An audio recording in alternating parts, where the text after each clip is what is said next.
Activision, the publisher of the popular Call of Duty video game series, has announced that the upcoming game Call of Duty Modern Warfare 3 will use AI to censor voice chats that they consider toxic. The AI will be able to identify and remove abusive language, as well as other forms of harassment, such as threats and insults. They also claim that it will be able to distinguish the differences between playful banter and genuine harassment.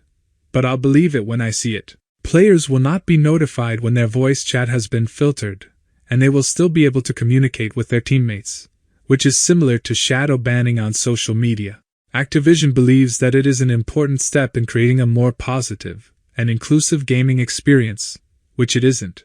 This isn't the only thing they're doing. On top of the AI censorship, they will be increasing the severity of punishments for bad behavior, making it easier to report people, and they're going to educate players about the importance of being respectful and inclusive. Hopefully, this will backfire and force them to backtrack these actions, or face going broke, like Bud Light.